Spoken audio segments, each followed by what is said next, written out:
I am going deaf, or that music's not as loud. But I think you're going deaf because it kind of blitzed my ears. Yeah, it's loud. Yeah, episode 176 of the Real Life Caddie podcast. Welcome back, folks. Welcome back, Zabbo. Thank you. Yeah. We're back. It's 176. 176. This episode, which I'll give a little jingle, is sponsored by my good friend Concrete Ricky. And his company. His company's called Dean Vazowski. Kind of like Zilakowski, who we I saw. He was in town. We'll talk about him in a future episode. Times didn't work out. Yeah. But, yeah, we'll give Ricky a wee jingle. Thank you for your support. Thank you, Ricky. Podcast. What we got today, Zabbo? Kind of a special one? Kind of a special one. It's a recap of my my trip that I finally got to take. I'm going to give the background of the actual trip and how it came about, but I finally made my way to a very nice golf club back east in New Jersey by the name of Pine Valley. It was, we see the bag tags all the time, the guest tag, and it's like, you remember your guest? What are you, bro? Like, you see the nice bag tag, and so you've got one now. Actually, oddly enough, I don't have one. Damn it. I didn't get one. Yeah, I did mention it to him, but I didn't get one. He's like, oh yeah, we'll get you one, and then I forgot to get it at the end of the round. Do you know the nature of where we work?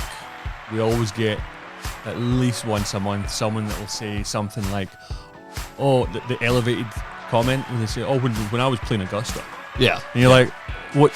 They're looking for 99 out of 100 people would say, oh, you played Augusta. And the only people that don't are caddies like us who just go, Correct. Good for you. You're always trying to slip it in there. Not that I didn't slip it in my first 15 loops back. It's like, found some way to mention Pine Valley. Oh, yeah, I played Pine Valley. Yeah. But yeah, you do that. It's interesting how that works. Yeah, you're going to be that guy now. Yeah, I am that guy. Yeah, makes you very conscious of discussing good things that happen to you because sometimes nobody really cares. Nobody wants to hear. It is true. There's a lot of truth to that, but it doesn't stop me from buying a lot of the merchandise, sporting it around town. What I would say is, like, two weeks ago we did the last one, and you weren't far off this trip, and you'd come in at 8 o'clock in the morning to my house rocking your new Pine Valley hat, and I just I think I had my polo on underneath and my jacket on top. It was actually embarrassing. I get it. I get why people do it though. After going, I mean, it was amazing. How did it start? So it started. This is actually, we're bringing it way back to 2020. I mean, we're talking 6 years ago in the AT&T Pro-Am. One of the years that I won, the second time I won. But anyway, so the first 3 rounds you're paired with the same other pro and other amateur. And the first 3 rounds we were paired with Jimmy Dunn, very famous, in the golf amateur industry. In the golf where people know who Jimmy Dunn is. He's a member at 58 golf clubs. Well, most importantly, he's a member. There's only like 3 or 4 guys that are members at Pine Valley, Seminole, Cypress, and Augusta. He's a member at all 4. Anyway, so the guy who was caddying for him by a guy by the name of John Bannon, super character from New York, New Jersey, just an absolute, like, the typical New Jersey guy with a heavy accent.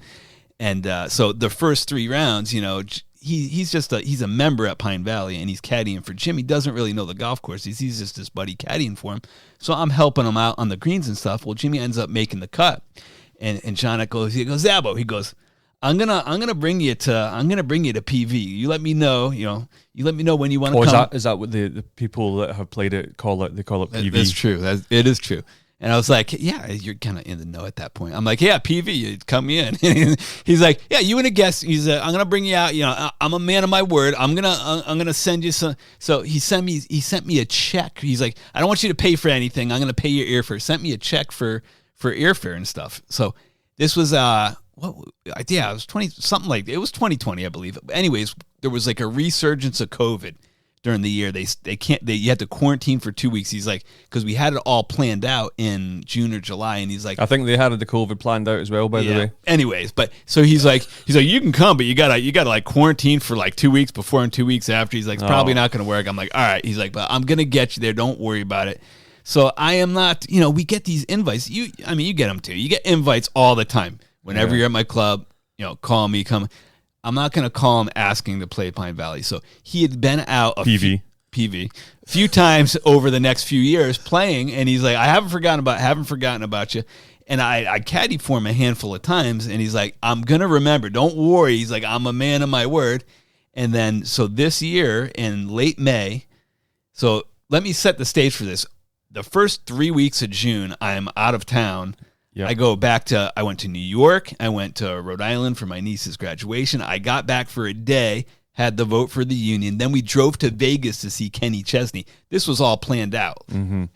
I was gone for like 3 weeks. And late May, John Bannon texts me. He says, hey, can you come 25th and 26th of June to play PV? So I didn't even... yeah, maybe I did. I texted the wife real quick. I knew she was going to say, like, of course, you're not passing that up. Yeah. So I texted him back maybe 30 seconds later. I'm like, yes, I will be there. Count me in. He's like, all right, be here at 2:30 on this day. We'll play the short course.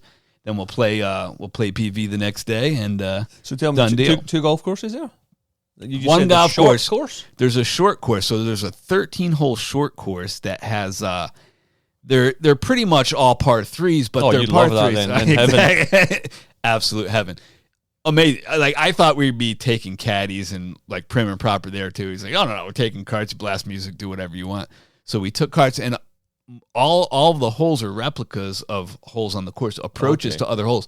So some of them, there's like a fairway run up, and they put tees in different shots just to show you approaches in different holes. Every single green is an exact replica to like the pitch and slope exactly to what you're going to see on course. So anyway, so I fly into Philly, get there, stay. I flew in a day early because I was like, flight's getting canceled and all this. I want to make sure I'm there. So I was there, got there at 2:00. You get to the gate there, and there's obviously a guard at the gate. They're not just letting anybody in there. They're like, yeah, what are you here for? And I'm like, well, playing golf. Who you guest of? I said, John Bannon. He's like, all right, Mr. Zabbo, follow this man up here, and you're staying in the Crump cabin up here and drive up here. And so they have, next to the clubhouse, they have like this huge dormitory because there's not a lot of local members. Most of the members are like national members, don't live close by. So they have big member guests and stuff. They stay in the dorms and stuff. And then the guests have, their foursome guests. They stay in these cabins, and they had these unbelievable cabins. These were newer cabins. We stayed in the Crump cabin. One main living area, 4 huge bedrooms, each had your own bathroom. I mean, it was as plush could be. Where does the name Crump? So George Crump, who designed the golf course, every year they have the Crump Cup, which is like the great amateur tournament. That he's my man. I'll tell you some stories about the Crump Cup, but they so a lot of like it's a mid-am tournament, so they invite like really good AMs to come play PV for a couple of days. You really enjoy that PB. But anyway, so we check in, and I don't know the other two because he has two other guests. So great guys, Jared and Bobby, met them right away, checked in. They were just barrel laughs. We had a lot of fun at the short course. And then we have, it is, it's not, I thought too, like out here at Cypress, it's pants only. Like, it's not pants only there. You can wear shorts, which you should in New Jersey when it's 95 degrees. So you could wear shorts. But we had dinner in the clubhouse, which suit and tie for dinner. Mm-hmm. Did you have one? I did. I actually, my mom passed away recently, but doubled up. My brother had like a nice old suit that he had, and he's like, why don't you just take that home? That's the one I wore. But anyway, so I did have a suit. Yes, thank you very much. But the clubhouse, the history in the clubhouse in that place. I mean, you can feel it when you walk in. It is historic, and the pro shop, like a lot of the prestigious, but it's a small pro shop, but very nice. And when was it built? Oh, that's a good question. I have a whole book on. He actually, John bought me a book on the whole course. I gotta read that book. But it's interesting that I think a lot of these kind of elite clubs now have a very, very similar feel to them, where it's more national, international members, and they'll have very, very few locals. Yes, and actually that's not the way it was started, though. So he was explaining the way the course was started. There was a bunch of guys from Philly that would take the train into New York every day to work, and they were looking for a place to play in the winter because it was so snowy elsewhere, and they were driving by this plot of land, and they were like, hey, it's there's no snow ever here. Why don't we build a golf course here? And that's how they ended up building Pine Valley. in 19. Early 1900s. Yeah, let me look that up. But yeah, it was built in 1913. Actually, I was going to say, I bet you it's just before the First World War.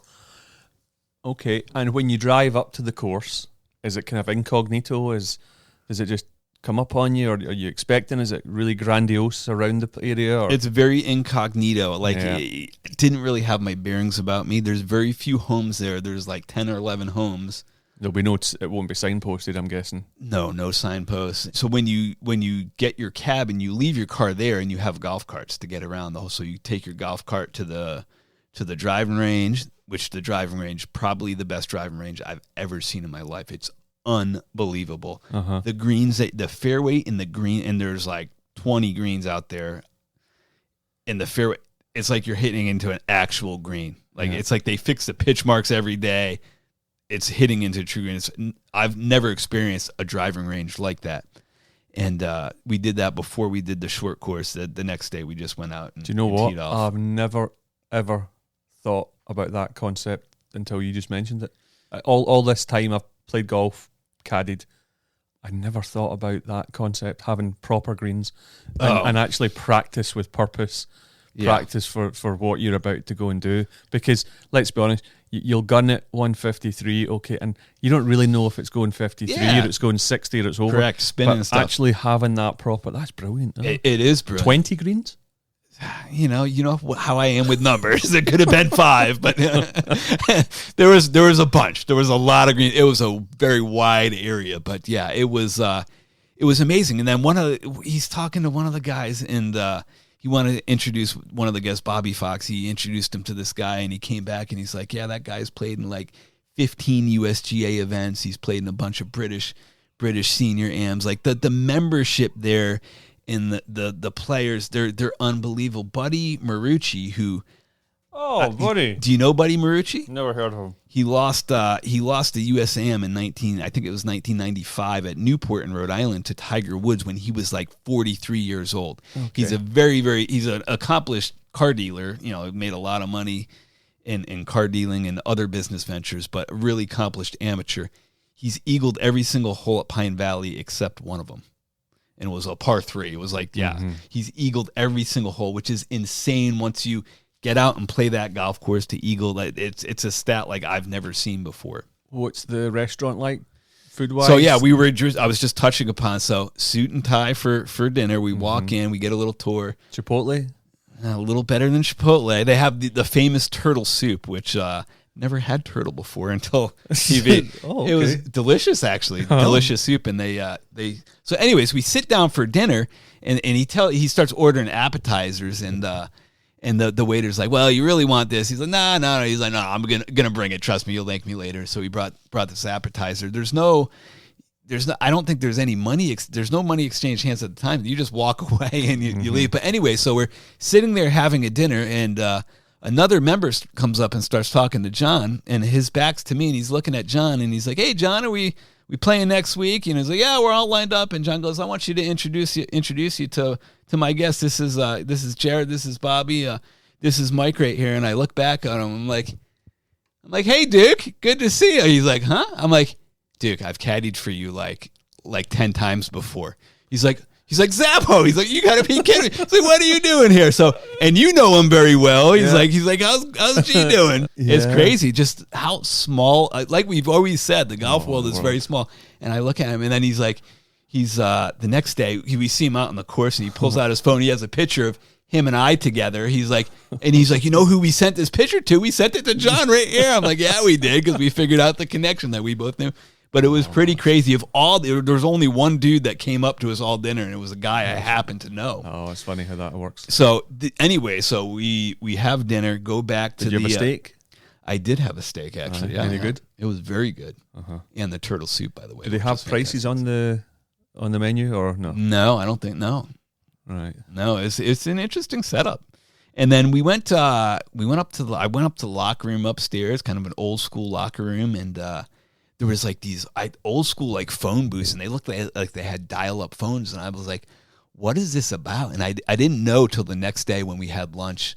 the other guy needed to use his phone, and John's like, well, you can't use your phone. You got to go up to the phone booth. So if you have a cell phone, you can go up to the phone booth upstairs. Oh, okay. Didn't even think to ever whip out my phone in the clubhouse. But so there's like 4 cottages side by side. They all can use this putting green. It's massive putting green. It stays lit till like 11:30 at night. So I was putting to like 11:30 at night. It was incredible. Surreal. It was surreal. So you wake up the next day, and we're going to play PV. He's like, you want to get some breakfast? You love PV, don't you? So we went and got breakfast. They had, omelet station and all that. Mm-hmm. I'm supposed to pour that day. So I don't know if you did you get one of the rain suits we got here? So I did. The rain it's still suits, in the wrapper. The rain suits out here. So we got nice new shout out to Galvin Green. Mm-hmm. Fantastic Make rain the best suits. stuff, I think. It's unreal. And they so the rain suits came in, but they came in and they didn't like have them sized or anything. So shout out to Caddie manager Rich too, because I went up and I told him about the trip. I was like, man, I see the forecast is supposed to pour. I don't have a good set of golf rain gear. I have my my Helly Hansen stuff that's not meant for golf. You can't couldn't wear that at PB. The rain gear. He looks like he's a fisherman from the North Sea. It is true. He wears the welly boots, the big rubber boots. Whenever I see you wearing that stuff, I think you're going to smell a fish. Yeah, it's not really meant for golf. It's meant more for the it's meant more for fishing and just like caddying in general. It's really good. But anyway, so it's supposed to pour. I tell Rich, I was like, hey man, he's like, well, the sides are all scattered. And he's like, I tell you what, I don't tell anybody I'm letting you do this, but you can go through. Well, everyone knows now. Yeah. Well, everybody's got their gear now, but he's like, go through the boxes, find your size. Well, there's not many guys out there that have size 30 waist and 32 length. So it took me a good hour to go through the boxes, found the one pair that had my size on it. Beautiful. Got my rain gear. Thank God I had. So the first round, we went out and it didn't really rain at all. Sorry, Caddie, Tim. I threw the rain gear in the bag, but he understood. It didn't rain at all. Bobby he's like a +2 or +3. He was the other guest, and he wanted to play the tips. And John was like, Zabbo, why don't you go back and play the tips? And I'm like, I don't want to play the tips. Like I want to enjoy myself. Ridiculously hard golf course. Do you think Bob was intimidated by your short game, or did he know about your reputation before turning up? Well, funny you mentioned that, because Bob was very impressed with the short game, as were the other 2 gentlemen and the other 2 caddies with my chipping and putting, which we'll get to shortly. But yes, it was. Were the caddies doing singles or double bagging? Double bagging. So yeah, when Bobby wanted to play the tips, and John was like, why don't you go back there with him and play the tips? I said, you know what, I'll do it. Yeah, I haven't. My last round of golf before this, mind you, this is June 26th. Uh-huh. My last round of golf previous was July 31st of last year.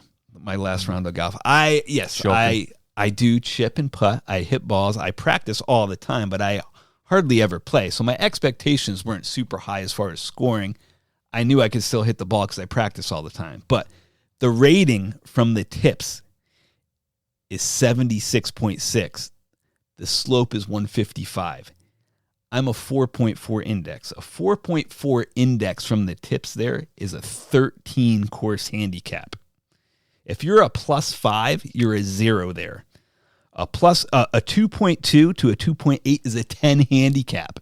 Just to give you an idea of how hard it is from the back tees. It is ridiculously hard. It is over 7,000 yards, which is that's not very long. Like it's 7,000 and change, but it's a par 70. Yeah. It is a hard golf course. And I told you, and you kind of laughed when I told you, I said, I played really well. I shot 83 and I was very, very happy. I was probably the first time in 20 years I've been happy with an 83. 80s. And I was like, wow, I hit the ball great, played really well. It was incredible. What would you say about the course? Are there tee markers out?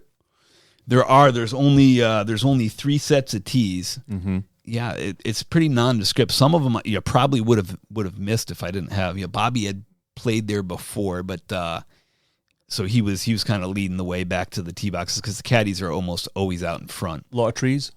Lots of trees, lots of shoots from the back tee. Tom Fazio added a bunch of tee boxes, I guess like 13 or so years ago. He added a bunch of tee boxes. There were some crazy tee boxes back there, like some carries to fairways. I was like, wow.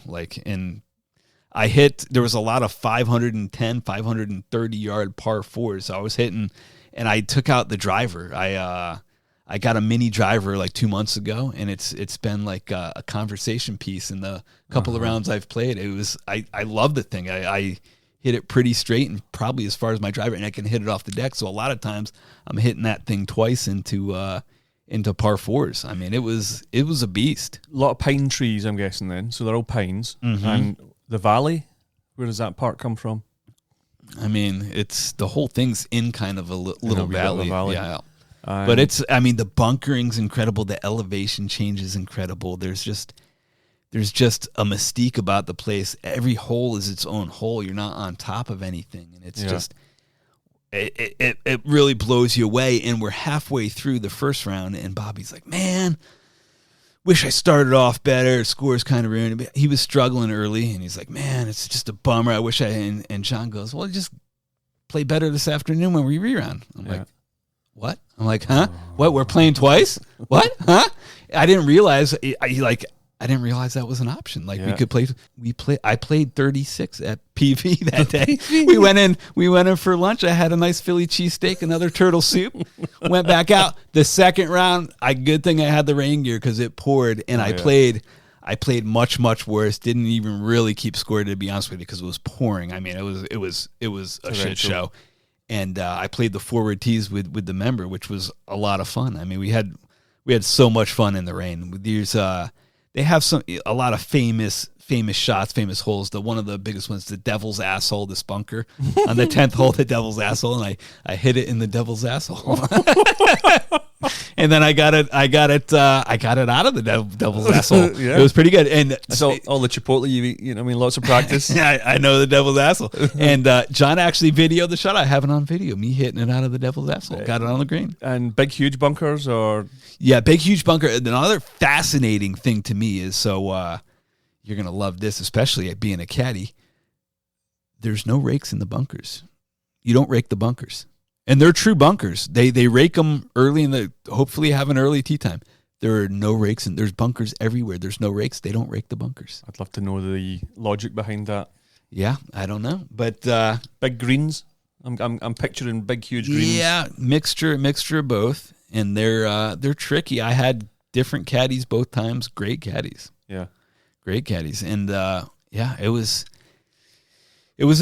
probably the best golf experience of my life. Yeah. And John was great, a great host, told lots of stories. He was hosting our boy Pulte like the day after. He and Poulter came by the day after, and they right before, I guess, the men's senior U.S. Open was in the area. And they mentioned that on the broadcast, actually. They mentioned John Bannon was hosting Ian at Pine Valley. I think he shot like 66 or something like that. Never seen the course before. Interesting.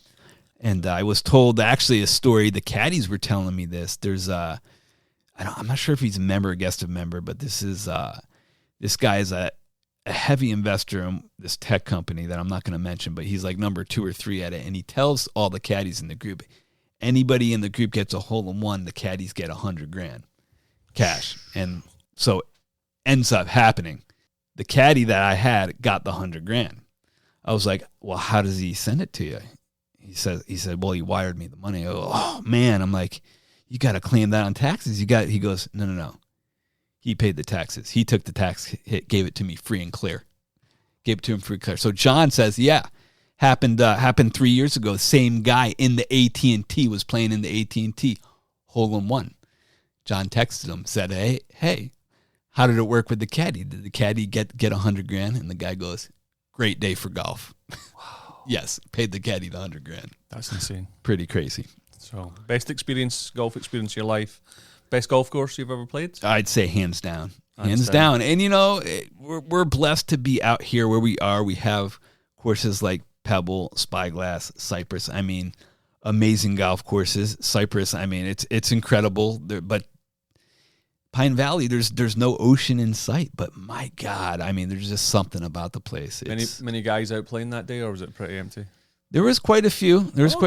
I mean, we saw Duke, our boy Duke was out there. We saw him on the course a couple of times. I think he played 36 that day too. I think a lot of those people, that's what they do when they bring guests. They play 36. Nothing else to do. And they're there. A lot of the members stay there for like a couple weeks and bring in different sets of guests, and they play their guest rounds. And it's pretty awesome, though. I mean, it's an incredible place. Mm-hmm. I've had a few experiences the last few years where you go onto the property and you really can't leave. So you're taking the restaurants, the bars, the putting green, the golf course. It's just the cabins, just next level. Yeah, I had no desire to leave property. Yeah. Once I got on, I was like, there. yeah, I'm good. I'll stay here as long as you'll have me, really. I mean, it was... I'll be here to the winter. Yeah, incredible. Fantastic. Well, congratulations, and I'm sure I'll have my PV hat that you no doubt bought me in the pro shop. Oh, we didn't even talk about that, the pro shop experience. How much that cost you? Ooh, it was steep. It was steep. It was 4 figures. I mean, it wasn't more than 4 figures, but yeah, it was. We get in there, and it's like, I'll take one of these, couple of these. Like, you have to get it, and then Easily done. John bought me the history of Pine Valley. That is a very thick book, and I appreciate that, John. Lots of pictures. Lots of pictures. Good book for you. Lots of pictures. And a lot of pictures in the course. Yeah, use the phones out there. Yeah, you actually can. They don't want you calling people, but I definitely took some pictures. I got some pictures. Yeah, I'll have a look at those later. Now we're going to move on to a little message from our episode sponsor, and we'll be back with mailbag questions and some shout-outs. Dean Vizowski Contractors is the industry leader in commercial concrete. Concrete is no longer just a grey and ugly object, and Dean Vizowski proved this by offering a huge range of high-quality, functional and decorative concrete solutions. The company's founders Joe Dean and Concrete Ricky have been at the forefront of the industry for over 50 years, and even although they are hardly ever in the office, they do boast an incredible team of both office-based and on-site staff. Every single member of the team is committed to offering first-class customer service and providing the best concrete in California and probably even the country. Dean Vizowski are a proud disabled veteran-owned business, and no job is too big. Their portfolio of work includes schools, universities, hospitals, parks, stadiums, and airports, proving that they are the most capable concrete provider in California. If you're interested in knowing more, please check out their website, deanvizowskicontractors.com. We really appreciate the boys' support for the podcast. Now, let's get back to it. Thank you, Dean Vizowski Contractors. Best concrete in the country. That's what I hear, yeah. And, I would know. I've mixed a lot of concrete. Concrete specialists. No job too big. But probably, if you want your driveway done, probably not the right guys. If you are interested in sponsorship of any episodes, get in contact, podcast@glorifieddonkey.com. And if you have any questions, feedback, suggestions, just email that as well. Yeah. All that good stuff. All that good stuff. I got a lot of stuff written down. We'll get another one knocked out because there's actually something called the Caddie dilemma that I want to talk about. It's about cheating pros and stuff. A friend of mine, I was having a chat, and then I wrote down all the different things that we deal with. We've mentioned it before, but we actually have. I'll give you some sort of a remit, and we'll actually plan it properly to exactly how. Because there's some really good stuff about skins games and oh boy, mulligans and so. And I know we've got certain things to talk about with that. However, one thing I forgot the last time when we had questions. Okay. Here it is. Sweet. We've got tunage in the background. Yes. So, here we go. Love that. Question time for the boys. The recent two-stroke penalty for Bryson DeChambeau at the Open was probably the biggest talking point of the week. Oh boy. Do you guys think the penalty was justified, or was Bryson singled out by the rules officials and the media? And that's from a Joey Nichols, and he is in a town called Leander. You know what state that is? That's in a state in the United States? Yeah. Leander. Yeah. Gotta be in Louisiana? Texas. So, yes, two-stroke penalty of Bryson DeChambeau at the Open. And, yeah, certain members of the media were in favour of him and some weren't. And the usual suspects. Yeah. How can you him. argue that it was a bad penalty? Of course it's a penalty. Look what he was doing. He was trampling it down. It was, come on. What are you, stupid? It's amazing how often you see that kind of thing, though. Yeah, but if it's as blatant as that, come on. I mean, Wyndham Clark's, that's even more blatant. Which one was in that? the rough. I think he was at the US Open. Yeah, that is true. You can't have it one way for one and another way for another. You got to be consistent across the board. But in this situation, clearly he was in the wrong. Yeah, 2-stroke penalty, and then to hold the field hostage by saying, I'll just withdraw from the tournament and I won't play. Like, all right, don't play then. Who cares? Idiot. I don't know. I think his treatment in the media, especially by the guy in the Golf Channel, the Irish one, and then Chambly. They just can't help themselves. They were licking their lips. Bryson, he flipped the script on his personality because Phil told him this is what you have to do. Like, I'm a douche too, but you play to the crowd and everybody's they're gonna like you, and that's what he's done, and people's like him. But your true colors come out sometimes, and they came out in that rules and said, did you see he wanted to call the president of the United States? He's like, get Trump on the line. He'll save me. Like, come on, dude. That could have been a bit of tongue-in-cheek, let's be honest. But I don't know. I think if you're going to punish him, there's rules for certain guys and rules for others, and I can think of several. Like, there was one with McIlroy at the US Open down in LA a couple of years ago. Ball was kind of plugged in the face of a bunker. Mm-hmm. TV stopped showing the footage. They don't do a close-up. Yeah, there was a lady official, and I felt as that I was like, I think he got the rub of the green right there. Yeah. How about the one with Scotty Scheffler in the same tournament? He hit it over. He wasn't it should have been out of bounds. He hit it over like a drinks tent. Yeah, something like that. And they hospitality tent. They said, well, they clearly saw it go in there. They know it was in there, so they're just going to give him a free drop. No. You find the ball, and if you don't find the ball, that's a lost ball, and you go replay it. You don't get to drop on line of sight because you would have had relief. You didn't find the ball. Yeah. Jordan ridiculous. Spieth, when he won over Matt Kuchar, he took 27 minutes to play one shot because of where they were going to drop it in similar circumstances. But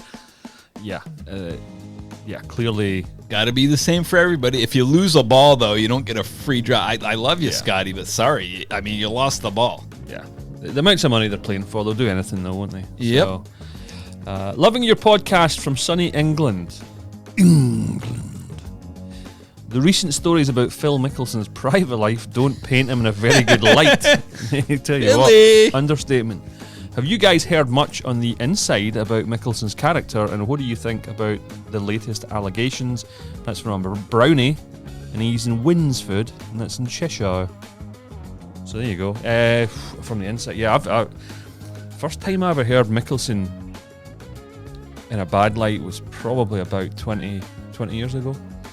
It's literally the worst kept secret on Twitter. Everybody has always known. Like, he's a lot of these guys are like that and do that frequently. Absolute like filth. Yes, I mean Arnold Palmer, who was married to his wife. I mean, he was clearly known for doing that many years. There's many guys on tour.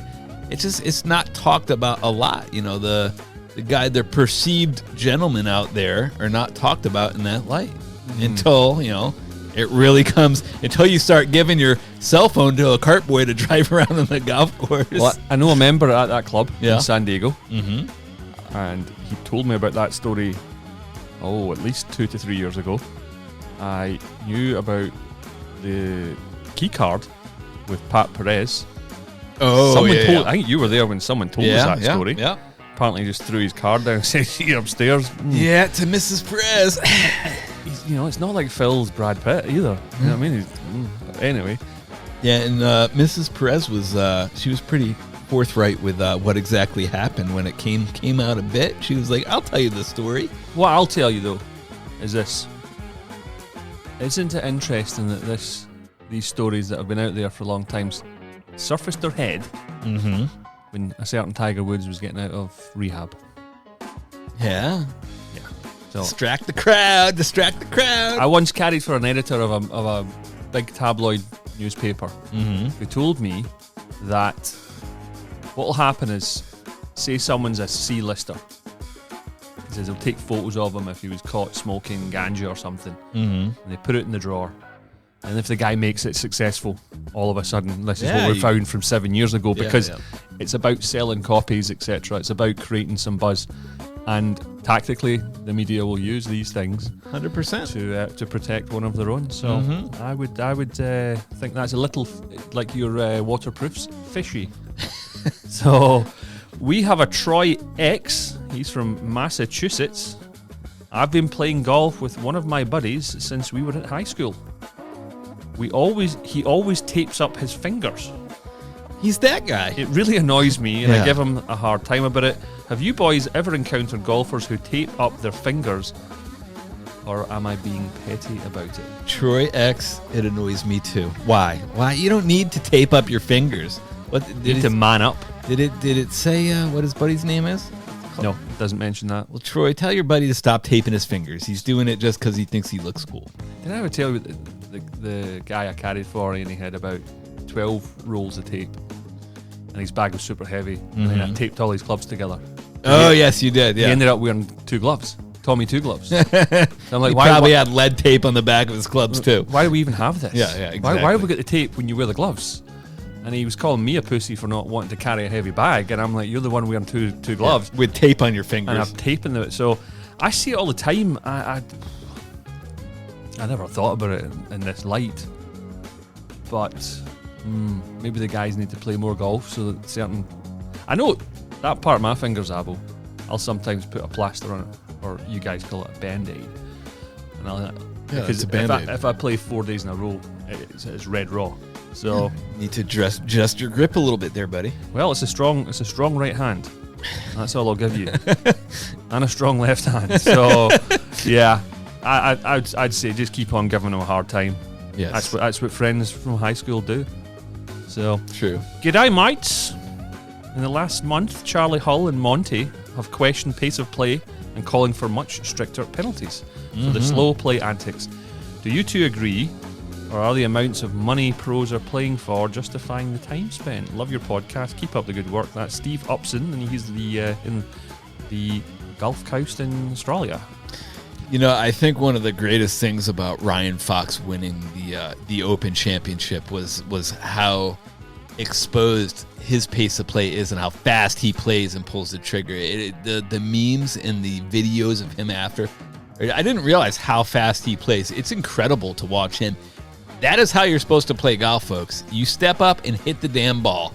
You don't need hit shot. Yeah, like he said, he's like you're in between one or two clubs. Once you decide the club you're hitting, go with it. Step into the ball and swing the damn club. You know exactly how hard you think you need to hit it.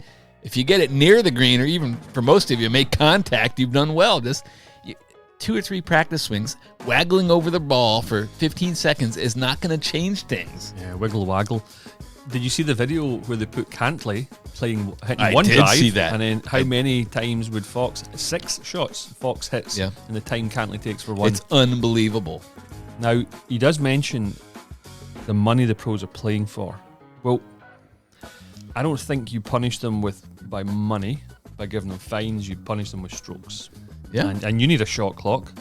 Knowing golf, it'll probably be like a 15-minute shot clock. But I think that was one of the greatest changes in the game of baseball. The shot clock for the pitches. I mean, it makes the game move a little faster, and it makes it more enjoyable for everybody, players, fans included. I think the same thing could be instituted in golf. Once you get to your ball, you have a minute to hit your shot. You know, 60 seconds. A minute should be plenty. Once you get your yardage and you stand over the ball. We need to figure out something because it's gotten ridiculous. That's the worst. That too, yeah. Your aim pointing, and yes, that's ridiculous. Guys getting on their fronts like Spider-Man. What are you doing? Really? What are you going to see? Exactly. That's a joke. So yes, no, we would definitely agree. I heard a story about Charlie Hull this past week. Some guys played in a pro-am. One guy was with her, absolutely loved her, and one of them told me the year before he Nelly Corder, and she was awful. Really? Yeah, that's surprising. Horrible. Horrible. Well, you just never know until you actually get out there and play with them. Yeah, this lad said that the boy who had him had her. He's a big player in some, I don't know what business it is, I can't remember, but he said he chastised her. Nice. Yeah. How about timing for that, Zabbo? Wow. Is that the last question? That is the last question, but no, it's not. One more. Okay. I live in the UK and really enjoy the Sky Sports coverage of the majors. Talking to you, Beamer. Love you. All until Sir Dick Faldo rears his extra large head. Oh, boy. I knew he retired from CBS Golf in the States, but why can't he just disappear? Do you agree? That's Tony Benjamin in Dorset. Well, he's got a little Chambly in him, doesn't he? He doesn't know when to shut it down. Just yeah. Same thing. I thought he was retired, right? And what happened? I used to quite like him in CBS over here. I did quite like him, and because he was less opinionated, or he stuck more to the facts of what was going on. He gave his insight as a 6-time major champion would. I've won a lot of tournaments. He did have good insight. He seems way more opinionated now. Yeah. And it's like the old man in the room that's like... It's like he's got nothing to lose now. He's like, I don't really care. What are you going to do, fire me? My understanding is the producer at Sky Sports really likes him, so that's how he gets the job. Oh, Beamer's probably listening right now, like losing his mind. Cause he called me a couple months ago. He's like, sometimes you guys are talking, I just want to jump in there and say, what are you talking about? Like, he loves it. He wants a live call-in, so he does want a live call-in. Love you, Beamer. But you see, I watch a lot of Sky Sports over here. Mm-hmm. Technology is a wonderful thing, Michael. Mm-hmm. And I do much prefer their coverage. I like listening to Cole Tart. He talks a good game. Beamer's brilliant. He is brilliant. Laura Davies kind of a bit dull. And then Sir Dick, Ewan Murray to me is the voice of golf. It's just incredible. Yeah. His manner and everything is just fantastic. So, but no, I totally agree. I think because I thought he would just come in. I think he's part of the team. Like he's taking shifts with it. Whereas a few years ago, he just, here he is. Look, we'll just welcome him in, and he would come in and do a wee half-hour cameo and then ta-ta. And it's true, he does have an extra large head. It looks like he's got 2 brains. Massive. So there we go. All questions, podcast at glorifieddonkey.com or on social media. Thank you very much. Shout-outs. A couple of different things here. John Donnelly of the Donnelly brothers. Sorry, the Donnelly sisters. And this is from a while ago because I missed it. Great pod, guys. Except for the part where you looped in lab putters with iron covers. Oh, Johnny. So rude. Yes. Hashtag Lab Nation. I don't think we're harsh enough. I don't, that was, remember when he says, what's more embarrassing? That was a brilliant question. How would you rank them? I remember it well. And I'm still going with Melbourne clothing, but yes. They are just, I don't think the lab's I'm not like, I don't mind a lab putter. Uh-oh. I'm getting the blank stare. Wow. Yeah, the lab putters, there's certain people we caddy for that it truly helps. A pool cue would help them. No, a walking stick would help them. Listen, the whole of putters technology is just getting out of control with all these the zero torque technology is very, very good for the guys that we caddy for. The ability, it diminishes their ability to pull or push putts, which is for us everything. Okay, well, hashtag Lab Nation. There's your latest subscriber there, John. Hope you and your sisters are good. Next one, David Heller. And he sent me a message not long ago. He's started check out this website, shortgrass72.com. So short, as in Michael is short. Grass, lots of caddies smoke a lot of grass. And 72, 72, the number. There you go. .com. He's selling some products, some hats. It's a new kind of venture. Their goal is to give back to local communities for kids golf. Awesome. Good so goal. He'd contacted me and he wrote out this whole kind of spiel, and I'm like, nah, I'm not saying all that. I'll just keep it nice and quick. But I do believe I was caddying for with David was in the group, and it was my last ever look with a schnauzer. Oh, And wow. it wasn't David. No, he goes as DH, but it was his mate who had, I think, a Scandinavian name, and he made a hole-in-one at 12 at the big course. Nice. At 12, think about that. That's. But you've never seen one there? I have not. No, never. Yeah, I tell people this story quite often because I think at the time it was about 210, 215 into wind. It's probably playing 225, 230. Yeah. It was, the guy hits a 4-iron, absolutely knocks it right at the middle of the club. Pins in the cut on the right. So you could see it go in. Bounce, bounce, bounce, rolls in. Dang.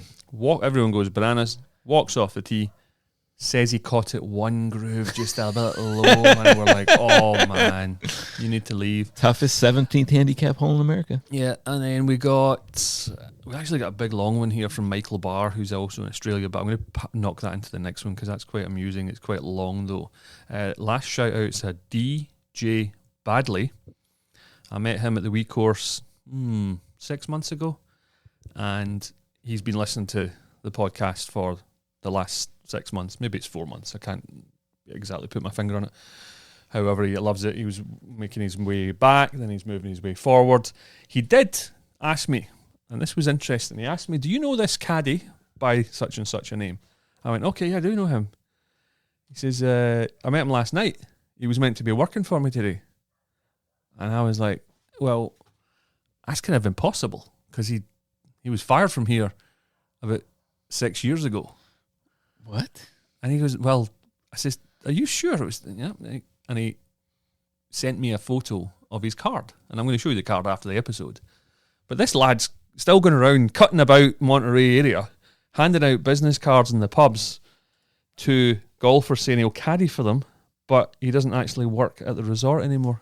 Is he mentally ill? I think he probably is, Michael. Yes. Is he not American originally? No, he's definitely Yank.